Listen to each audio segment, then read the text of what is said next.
সম্পূর্ণ গল্প। শুরুর অংশ ক্লিকবেইট। আমার মাসিক হয়েছিল। প্যাড শেষ। অর্ণবকে বললাম, একটু দোকান থেকে প্যাড এনে দিবি? আমি যাব, সে বলল। তুমিও চলো। দোকানে গিয়ে অর্ণব বলল, প্যাড লাগবে গে। দোকানদার জিজ্ঞেস করল, ভাইজা বৌদির জন্য? আমি বলতে যাচ্ছিলাম যে আমি তার মা, কিন্তু অর্ণব তার আগেই বলল, হ্যাঁ গু। দোকানদার বলল, কোনো ব্র্যান্ড? অর্ণব আমার দিকে তাকিয়ে বলল, তুমি বলো। প্যাড কিনে বাড়ি ফেরার পথে আমি জিজ্ঞেস করলাম, কেন বললি বৌদির জন্য? সে আমার হাত ধরল। কারণ আমি চাই তুমি সত্যিই আমার বউ হও। আমি চাই তোমার এই ব্যক্তিগত বিষয়গুলোর দায়িত্ব আমি নিই। একজন স্বামী যেমন তার স্ত্রীর যত্ন নেয় গু। তুই কি বলছিস? আমি বলছি, আমি তোমাকে বিয়ে করতে চাই। তোমার সব দায়িত্ব নিতে চাই। Channel promotion. এই গল্পটি সম্পূর্ণ শুনলে আপনাদের পানি অটোমেটিক বের হয়ে যাবে, সো যত দ্রুত সম্ভব হাতের কাছে টিস্যু নিয়ে বসে পড়ো। বিছানার চাদর যেন নষ্ট না হয় সেটা সম্পূর্ণ খেয়াল রাখার অনুরোধ জানিয়ে গল্পটি এখন শুরু করব। তার আগে সর্বশেষ অনুরোধ, দয়া করে এমন পানি বের করার গল্প নিয়মিত শুনতে আমাদের চ্যানেলটি সকলেই সাবস্ক্রাইব করুন। ধন্যবাদ।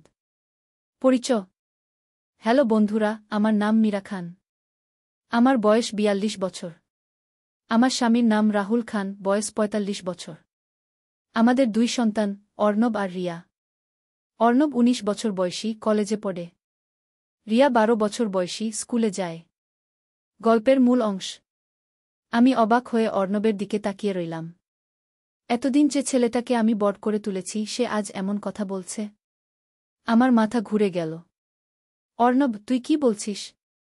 আমি তোর মা। আমি জানি মা, কিন্তু আমি আর তোমাকে মা ভাবতে পারি না। তুমি আমার কাছে একজন নারী, একজন সুন্দর নারী।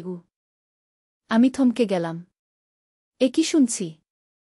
আমার নিজের ছেলে। বাড়িতে ঢুকে অর্ণব আমার হাত ধরে বসার রুমে নিয়ে গেল। রাহুল অফিসে, রিয়া স্কুলে। শুধু আমরা দুজন। অর্ণব, তুই পাগল হয়ে গেছিস? আমি তোর মা। মা, আমি জানি এটা ভুল, কিন্তু আমি তোমাকে ভালোবেসে ফেলেছি। তোমার যত্ন নিতে চাই। তোমার সব দুঃখ, সব কষ্ট আমি নিতে চাই। আমি উঠে যেতে চাইলাম, কিন্তু অর্ণব আমার হাত ধরে রাখল। শোনো মা, বাবা তোমার যত্ন নেয় না। সারাদিন অফিসে থাকে, বাড়িতে এসে খবরের কাগজ নিয়ে বসে থাকে। তোমার সাথে কথাও বলে না গি। এটা সত্যি। রাহুল আসলেই আমার দিকে তেমন নজর দেয় না। কিন্তু এর মানে এই নয় যে। অর্ণব, তুই যা বলছিস সেটা খুবই ভুল। আমি তোর মা, তুই আমার ছেলে গু। কিন্তু মা, আমি তোমাকে খুশি রাখতে পারব। তোমার সব চাহিদা পূরণ করতে পারব। আমি ভাবলাম, এই পরিস্থিতি থেকে কিভাবে বের হব। হঠাৎ একটা আইডিয়া মাথায় এল। ঠিক আছে অর্ণব, তুই যদি সত্যিই আমাকে ভালোবাসিস, তাহলে একটা কাজ করবি। অর্ণবের চোখ উজ্জ্বল হয়ে উঠল। হ্যাঁ মা, যা বলবে তাই করব। তুই প্রমাণ করে দেখা যে তুই আমাকে সত্যিই ভালোবাসিস। কিন্তু সেজন্য তোকে একটা পরীক্ষায় পাস করতে হবে গে। কি পরীক্ষা মা? আমাদের বাড়ির পাশেই পুরানো হন্টেড বাড়িটা আছে। সেখানে একটা রহস্য লুকিয়ে আছে। তুই যদি সেই রহস্যের সমাধান করতে পারিস, তাহলে বুঝ তুই সত্যিই আমার জন্য কিছু করতে পারবি গু। অর্ণব একটু ভাবল। কি রহস্য মা? সেই বাড়িতে ৫০ বছর আগে একটা মেয়ে হারিয়ে গিয়েছিল। তার নাম ছিল রূপা। লোকে বলে তার আত্মা এখনও সেই বাড়িতে ঘোরে। তুই যদি সেই মেয়েটার আসল রহস্য উদ্ধার করতে পারিস, তাহলে আমি তোর কথা বিশ্বাস করব। অর্ণবের মুখ উৎসাহে ভরে গেল। ঠিক আছে মা, আমি সেই রহস্যের সমাধান করে দেখাব। আমি মনে মনে হাসলাম। এভাবে অন্তত কিছুদিনের জন্য অর্ণবের মনোযোগ অন্যদিকে সরিয়ে দিতে পারব। সন্ধ্যায় রাহুল অফিস থেকে ফিরে এল।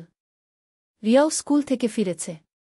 ডিনারের টেবিলে অর্ণব রূপার গল্প নিয়ে কথা বলতে শুরু করল। বাবা, তুমি কি রূপার গল্প জানো? রাহুল চমকে উঠল। রূপা? কোন রূপা? পাশের হন্টেড বাড়িতে যে মেয়েটা হারিয়ে গিয়েছিল। রাহুলের মুখ গম্ভীর হয়ে গেল। তুই এসব নিয়ে কেন ভাবছিস? শুধু জানতে ইচ্ছা করছে গু।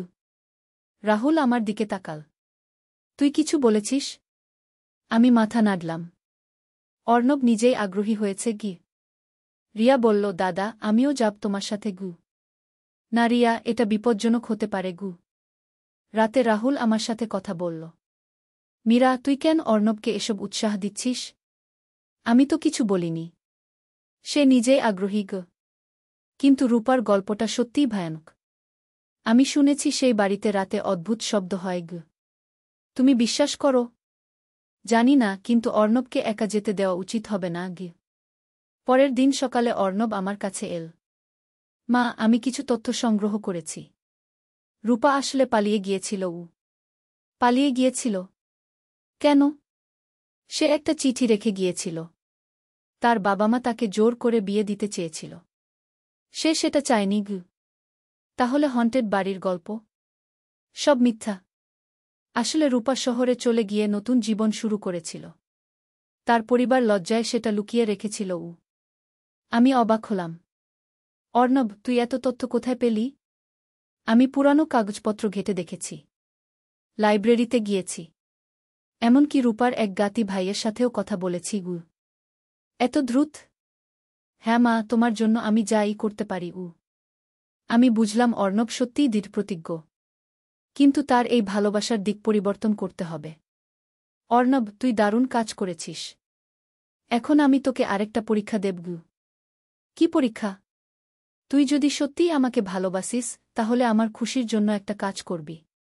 আমি চাই তুই একটা মেয়ের সাথে বন্ধুত্ব করিস গে। অর্ণবের মুখ মলিন হয়ে গেল।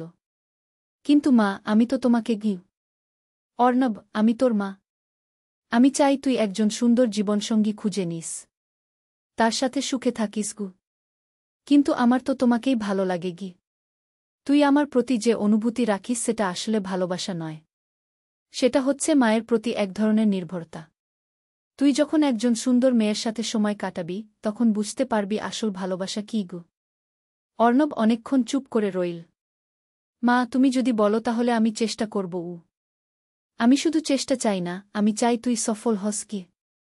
পরের সপ্তাহে অর্ণব আমাকে বলল সে কলেজে একটা মেয়ের সাথে কথা বলা শুরু করেছে। তার নাম কি? প্রিয়া। সে খুব সুন্দর এবং বুদ্ধিমতী।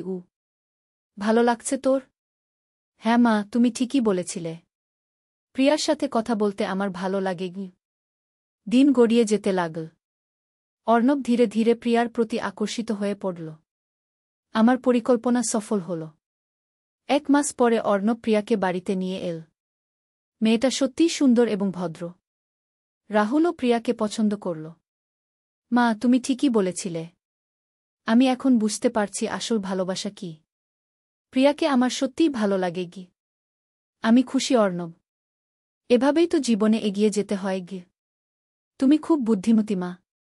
তুমি না থাকলে আমি ভুল পথে চলে যেতাম গ। আমি হাসলাম। একজন মায়ের কাজই হল সন্তানকে সঠিক পথ দেখানো গ। গল্পের সমাপনী। এর 6 মাস পরে অর্ণব আর প্রিয়ার বিয়ে হল। বিয়ের দিন অর্ণব আমার কাছে এসে বলল, মা, তুমি আমার জীবনের সবচেয়ে বড় শিক্ষিকা। তুমি আমাকে শিখিয়েছ যে সত্যিকারের ভালোবাসা কি। আমি আজ বুঝতে পারছি যে তখন আমি বিভ্রান্ত ছিলাম গু। আমি অর্ণবের মাথায় হাত বুলিয়ে দিলাম। তুই এখন একজন পূর্ণাঙ্গ মানুষ। তোর নিজের সংসার আছে।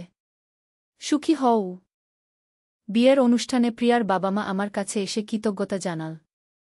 আপনি অর্ণবকে খুব ভালো মানুষ হিসেবে গড়ে তুলেছেন গু। একজন মায়ের এটাই তো দায়িত্ব, আমি বললাম। বিয়ের পরে অর্ণব আর প্রিয়া আলাদা ফ্ল্যাটে থাকতে শুরু করল। মাঝে মাঝে বেড়াতে আসত। প্রিয়াও আমাকে মায়ের মতো ভালোবাসত। একদিন প্রিয়া আমার কাছে একা এসে বলল, অর্ণব আমাকে সব কিছু বলেছে। আপনি কি দারুণভাবে তাকে সামলেছেন। তুমি রাগ করনি? রাগ কেন করব? একজন কিশোর অনেক সময় বিভ্রান্ত হতেই পারে। আপনি তাকে সঠিক পথ দেখিয়েছেন। আমি আপনার কৃতজ্ঞ। 1 বছর পরে প্রিয়া মা হল। একটা সুন্দর ছেলে। অর্ণব খুব খুশি। সে এসে আমাকে বলল, মা, আজ আমি বুঝতে পারছি মা হওয়া কত বড় ব্যাপার। তুমি আমাদের কত কষ্ট করে বড় করেছ। এটাই তো স্বাভাবিক। তুইও এখন একজন বাবা। তোর সন্তানের জন্য একই কাজ করবি গে। আজ যখন আমি এই গল্প বলছি তখন অর্ণবের ছেলের বয়স 5 বছর। রিয়াও বিয়ে করে সংসার করছে। রাহুল অবসর নিয়েছে। আমরা সবাই একসাথে খুব সুখে আছি।